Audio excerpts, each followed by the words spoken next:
আসসালামু আলাইকুম এভরিওয়ান, কেমন আছো তোমরা সবাই? আশা করি তোমরা সবাই অনেক ভালো আছো। তো আজকে আমরা মূলত এসএসসি হায়ার ম্যাথের চ্যাপ্টার 8-এর 8.3 এর 13 নম্বর যে ম্যাথগুলো এগুলো নিয়ে আলোচনা করব। তো এই চ্যাপ্টারের সবথেকে বেশি ইম্পর্টেন্ট ম্যাথই হচ্ছে 13 চ্যাপ্টারের ম্যাথ। এগুলো বোর্ডে আসবেই মাস্ট। তো দ্যাটস এটা হচ্ছে এটা নিয়ে আমরা আগে আলোচনা করব। তো এই ধরনের ম্যাথে আমাদের করতে হবে কি, থিটার মান নির্ণয়। সমাধান করো মানে হচ্ছে এখানে থিটার মান নির্ণয় করতে হবে, ঠিক আছে? তো এখানে থিটার মান হচ্ছে বিভিন্ন চতুর্ভাগে বিভিন্ন হবে। কোন চতুর্ভাগে থিটার মান কীরকম আসবে সেটাই মূলত এখানে নির্ণয় করতে হবে। তো প্রথমেই আমাদের ম্যাথটা যে দেওয়া আছে সেটা হচ্ছে 2 sin square plus 3 cos theta is equal to হচ্ছে 0, এবং থিটার ব্যবধি দেওয়া আছে হচ্ছে 0 ডিগ্রি থেকে 360 ডিগ্রি পর্যন্ত। এখানে হচ্ছে পাই কত, 180, তো 180 ইন্টু 2 হচ্ছে 360। তাহলে এখানে থিটার ব্যবধি দেওয়া আছে কত, 0 ডিগ্রি থেকে 360 ডিগ্রি পর্যন্ত। অর্থাৎ চতুর্ভাগে হচ্ছে কি, যে কোনো চতুর্ভাগে আমাদের হচ্ছে কি এই থিটার মানটা কি হতে পারে। তো সেটা আমাদের থিটার মান অনুযায়ী নির্ণয় করবো যে কোন চতুর্ভাগে হবে। তো এই ধরনের ম্যাথে প্রথমে আমাদের করতে হবে সবগুলোকে একই হচ্ছে রাশি দেবে, এক অনুপাতে নিয়ে আসতে হবে। যেমন এখানে একটা সাইন আছে, আবার কজ আছে, তো দুইটা আলাদা আলাদা রাশি আছে, এইগুলো এরকম করা যাবে না। তারপর এগুলো করতে হলে আমাদের হচ্ছে কি, হয়তো সবগুলোকে সাইনে নিয়ে নিতে হবে, নাহলে হচ্ছে কি কজে নিয়ে নিতে হবে। তো প্রথমেই যদি হচ্ছে আমরা এখানে কিন্তু আমরা কজকে হচ্ছে সাইনে নিতে পারবো না, আমাদের সাইনকে হচ্ছে কজে নিতে হবে। কারণ কি এখানে কজকে মানে সাইনে নেওয়ার কোনো ওয়ে নাই, বাট সাইন স্কোয়ার থিটাকে চাইলে আমরা হচ্ছে কি সূত্রের মাধ্যমে কজে নিতে পারি। তো আমরা যদি এরকম লিখি 2 ইন্টু 1 মাইনাস যদি হচ্ছে কজ স্কোয়ার থিটা, এভাবে যদি লিখি, কারণ আমরা জানি কি sine square theta plus cos square theta is equal to 1, তাহলে sine square theta is equal to হচ্ছে কি 1 মাইনাস কজ স্কোয়ার থিটা, এটা লিখতে পারি। প্লাস এখানে 3 cos theta is equal to 0। আচ্ছা, তো এখন আমরা হচ্ছে গুণ করে দিই যে 2 minus 2 cos square theta plus 3 cos theta is equal to 0। আচ্ছা, এখন যদি আমরা এটাকে সামনে আনি, তাহলে আমরা দেখবো যে অনেকটা মিডল টার্মের একটা পরিবেশ হয়, বা মিডল টার্মের করতে পারি। তো আমরা যদি এখানে মাইনাস 2 cos স্কোয়ার থিটাকে সামনে আনি, এরপর যদি প্লাস 3 cos থিটা লিখি, এবং এরপর যদি হচ্ছে কি প্লাস 2 ইজ ইকুয়াল টু 0 দিই। আচ্ছা, এরকম সামনে যদি হচ্ছে এটার মাইনাস থাকে, তাহলে কিন্তু আমরা ম্যাথটা করতে পারবো না। তো মাইনাসটাকে সরাতে হলে আমাদের আরেকটা হচ্ছে কি মাইনাস দিয়ে গুণ দিতে হবে। তো মাইনাস দিয়ে আমরা গুণ দিলাম, minus 2 cos square theta plus 3 cos theta plus হচ্ছে কি 2 ইজ ইকুয়াল টু 0। আচ্ছা, তো এখন যদি আমরা মাইনাস দিয়ে গুণ দিই, তাহলে আমাদের ভিতরে হচ্ছে কি সব সাইন গ্রুপ চেঞ্জ হয়ে যাবে। তো প্রথমেই এখানে হবে কি 2 cos square theta minus 3 cos theta minus 2 is equal to 0। এখন আমরা কিন্তু মিডল টার্ম ব্রেক করতে পারি। মিডল টার্ম ব্রেক করে আমরা শুধুমাত্র cos থিটার মান হচ্ছে কি বের করতে পারি। তো কীভাবে লিখতে পারি, 2 cos square theta minus 4 cos theta plus যদি হচ্ছে আমরা cos থিটা দিয়ে মিডল টার্ম ব্রেক করে কীভাবে সেটা আমরা সবাই জানি। তো সেভাবে হচ্ছে মিডল টার্ম ব্রেক করতেছি, মাইনাস 2 ইজ ইকুয়াল টু 0, বা 2 আমাদের এখান থেকে কমন যায় হচ্ছে কি, তাহলে এই দুটার মধ্যে হচ্ছে আমাদের ফার্স্টে কমন যায় 2 cos থিটা। তো লিখলাম হচ্ছে প্রথমে 2 cos থিটা, আর ভিতরে থাকে হচ্ছে কি শুধুমাত্র cos থিটা, আর মাইনাস 2, আর এই পাশ থেকে হচ্ছে কি প্লাস 1 কমন যায়, আর ভিতরে থাকে হচ্ছে কি cos theta minus 2 is equal to 0। আচ্ছা, বা তো এই দুটো হচ্ছে কি কমন যায়, মানে cos থিটা মাইনাস 2 হচ্ছে কমন, আর এই পাশে থাকে হচ্ছে 2 cos theta plus 1 is equal to 0। এখন এখানে cos থিটার হচ্ছে কি দুইটা মান বের হবে। তো আমরা দুইটা মান বের করি, হয় আমাদের cos theta is equal to বের হবে মাইনাস 2 ইজ ইকুয়াল টু 0, তার মানে cos theta is equal to হচ্ছে 2, যেটা কিনা হচ্ছে আমাদের সম্ভব নয়। এটা হচ্ছে কি সম্ভব নয়। তখন কথা হচ্ছে এটা কেন সম্ভব নয়, এটা হচ্ছে কিন্তু সম্ভব নয় যে cos theta is equal to 2, এটা কিন্তু সম্ভব নয়। কেন সম্ভব নয়? কারণ আমরা জানি cos থিটার মান হচ্ছে কি মাইনাস 1 থেকে হচ্ছে কি বড় হবে, এবং প্লাস 1 থেকে হচ্ছে কি ছোটো হবে। অর্থাৎ cos থিটা বললে থিটার মান হচ্ছে কি এরকম হবে, মাইনাস 1 থেকে বড় এবং 1 থেকে ছোটো। কিন্তু এখানে তো বেরিয়েছে cos থিটার মান 2, যেটা কি কখনোই সম্ভব না, কারণ 1 থেকে ছোটো হতে হবে। 2 কীভাবে হয় তাহলে? এই যে cos থিটার এই মানটা হচ্ছে কি গ্রহণযোগ্য নয়। তাহলে cos থিটার এই আর একটা মান কী বের হয়, cos থিটার আর একটা মান বের হবে যে 2 cos theta plus 1 is equal to 0, বা cos theta is equal to হচ্ছে মাইনাস 1/2। তো এটা হচ্ছে গ্রহণযোগ্য হবে, কারণ এটা হচ্ছে কি মাইনাস 1-এর থেকে কি বড়। এবং এইখানে cos থিটার মান হচ্ছে কি নেগেটিভ আসছে। তো cos থিটার মান যেহেতু এখানে ঋণাত্মক এবং থিটার ব্যবধি যেহেতু আমাদের হচ্ছে পুরো একদম এইটা দেওয়া আছে, থিটার ব্যবধি যেহেতু আমাদের এইটা দেওয়া আছে, তার মানে আমাদের হচ্ছে কি এই cos থিটার মান 4টা চতুর্ভাগের মধ্যে যে কোনো চতুর্ভাগই হচ্ছে হতে পারে।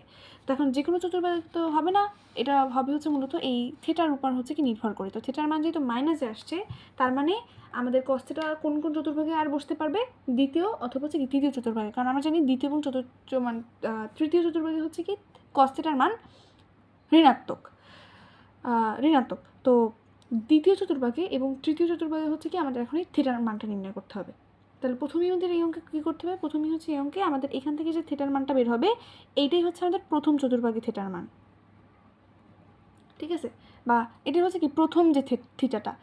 আর এখান থেকে যে মানে যে সেই এই অনুযায়ী হচ্ছে আমরা যে থিটাগুলো হচ্ছে নির্বাচন করবো সেই থিটাই হচ্ছে কি আমাদের এই কজের মান বের করতে হবে, মানে সেই চতুর্ভাগে হচ্ছে cos থিটার মান বের করতে হবে। তাহলে দ্বিতীয় চতুর্ভাগে এবং তৃতীয় চতুর্ভাগে থিটার মান কি সেটা আমরা নির্ণয় করি। তো দ্বিতীয় চতুর্ভাগে cos থিটার মানটা হচ্ছে কি আমাদের বের করতে হবে। তো cos থিটা আমরা cos একটু আগে যে থিটার মানটা পেয়েছি এখানে সেটা হচ্ছে এপাশে যেটা পেয়েছি সেটা হচ্ছে -½ তো এই হাফটা হচ্ছে আমরা এখানে লিখব, সেটা ইজিক্যাল হচ্ছে হাফ। তো এখন আমরা জানি হচ্ছে কি cos কত এর মান হাফ, cos হচ্ছে কিন্তু 60 ডিগ্রির মান হচ্ছে কিন্তু হাফ।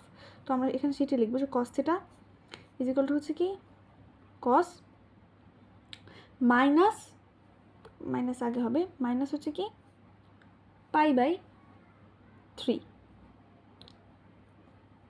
এই π/3 মানেই হচ্ছে কিন্তু এখানে 60 ডিগ্রি। আচ্ছা, এখন আমরা একটা জিনিস শিখেছিলাম সেটা হচ্ছে কজের ভিতরে হচ্ছে কি মাইনাস থাকে না, মানে সেটা কিন্তু প্লাস হয়ে যায়। তো আলটিমেটলি এখানে কিন্তু cos থিটা ইজিক্যাল টু আর মাইনাস এবার থাকবে না, শুধুমাত্র হচ্ছে কি cos π/3 হয়ে যাবে।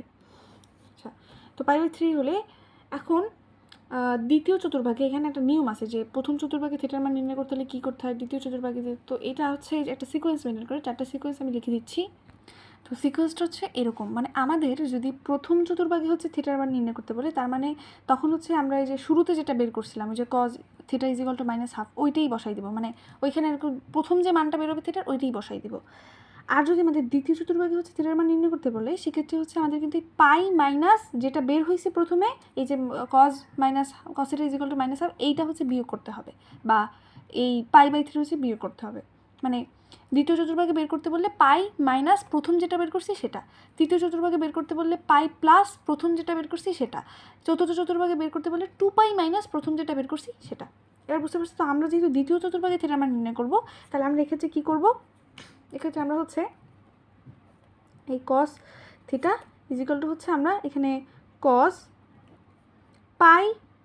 পাই মাইনাস হচ্ছে π/3 দিব। প্রথমে বের হয়েছে যে এই cos হাফের মানে হচ্ছে cos থিটার হাফের মানে হচ্ছে কি এই π/3। তো দ্বিতীয় চতুর্ভাগ যেহেতু তার মানে আমাদের এখানে কি পাই মাইনাস π/3 করতে হবে, অর্থাৎ এই প্রথম যেটা বের করছি এটা পাই থেকে বিয়োগ দিতে হবে, এটাই হচ্ছে নিয়ম।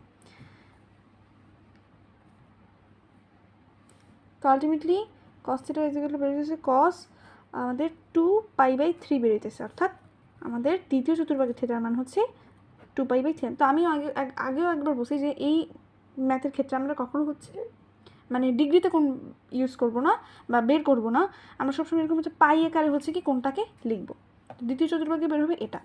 তো এখন কজের মান যেহেতু শুধুমাত্র দ্বিতীয় চতুর্ভাগে মাইনাস না, তৃতীয় চতুর্ভাগেও মাইনাস হয়, তো তৃতীয় চতুর্ভাগে এটা কীভাবে বের করবো সেটা দেখে নিই। তো একটু আগে আমরা দেখে আসছি যে তৃতীয় চতুর্ভাগের ক্ষেত্রে আমাদের যদি মানে যেটাকে করতে হবে সেটা হচ্ছে পাই প্লাস প্রথম এই গোল্লা দাগটার মানে হচ্ছে বা জিরোর মানে হচ্ছে বা ও এর মানে হচ্ছে প্রথম যে আমরা একদম কোণের মান থিটার মানটা বের করছিলাম সেটা। তো প্রথম আমরা থিটার মান π/3 বের করছিলাম বা হাফ বের করছিলাম, তো সেটাই হচ্ছে কি পাইয়ের সাথে আমরা হচ্ছে এখানে যোগ দিব। তো cos থিটা ইজিক্যাল টু হচ্ছে cos থিটা প্লাস π/3। তো আলটিমেটলি এখানে বেরোতেছে আমাদের থিটা ইজিক্যাল টু হচ্ছে কিন্তু 4π/3 অ্যান্সার। তো এই হচ্ছে মূলত এই অঙ্কের আসলে মেইনলি হচ্ছে থিটার মান বের করতে হবে, মানে কোন চতুর্ভাগে হচ্ছে থিটার মান কেমন সেটা বের করতে হবে। তো এই জন্য প্রথমে কী করতে হবে, এখানে হচ্ছে আলাদা আলাদা রাশি থাকে, সেই রাশিগুলোকে আমাদের কী করতে হবে যে কোনো একটা এনে নিতে হবে। যেমন আমরা এখানে দেখলাম যে আমরা এখানে সাইনকে কজে শুধুমাত্র কজে নিয়ে গেছি, মানে টোটাল রাশিটাকে শুধুমাত্র কজের রাশিতে হচ্ছে কি নিয়ে গেছি, সেটা ফার্স্টে করতে হবে। করার পর মিডল টার্ম ব্রেক টেক করে বা এরকম উৎপাদকে বিশ্লেষণ হলে আবার অনেক সময় অনেক কিছু সূত্রে যায় প্লাস বি হোল স্কয়ারের, তো এরকম সূত্র নিয়ে যা হোক করে আমাদের প্রথম একটা থিটার মান নির্ণয় করতে হবে। তো প্রথম যে থিটার মান নির্ণয় করব সেটার মান আমরা দেখব যে কোনোটা আছে গ্রহণযোগ্য, কোনটা গ্রহণযোগ্য নয়, আমরা একটু দেখে আসছি। তো যেটা গ্রহণযোগ্য সেটা প্লাস নাকি মাইনাসে আছে আমরা হচ্ছে কি সেটা দেখব। তো প্লাস থাকলে সেরকম, আর যদি এখানে তো সবগুলোর ক্ষেত্রে হচ্ছে ব্যবধি দেওয়াই আছে আমাদের থিটার, সবগুলোর ক্ষেত্রে ব্যবধি হচ্ছে কি একই, মানে আমরা 4টা চতুর্ভাগের মধ্যে যে কোনো একটা চতুর্ভাগই হচ্ছে কি হিসাব করতে পারবো। তো প্লাস মাইনাস অনুযায়ী সেটা কোন চতুর্ভাগে হচ্ছে কোনটার মান প্লাস সেই অনুযায়ী হচ্ছে আমরা চতুর্ভাগগুলো হিসাব করব। এবং এখন তো দেখাই দিলাম যে হচ্ছে কোন চতুর্ভাগে হচ্ছে থিটার মান কি প্লাস কি মাইনাস করে হচ্ছে কি বের করতে হয়। তো এভাবে হচ্ছে আমরা অন্যান্য চতুর্ভাগেও থিটার মানটা বের করবো। এই হচ্ছে এই ম্যাথগুলো করার নিয়ম, সবগুলো ম্যাথে হচ্ছে এখানে এই নিয়মই হবে। আশা করি তোমরা সবাই ভালো করে বুঝতে পেরেছো, না বুঝতে পারলে কমেন্ট করো। Bye bye.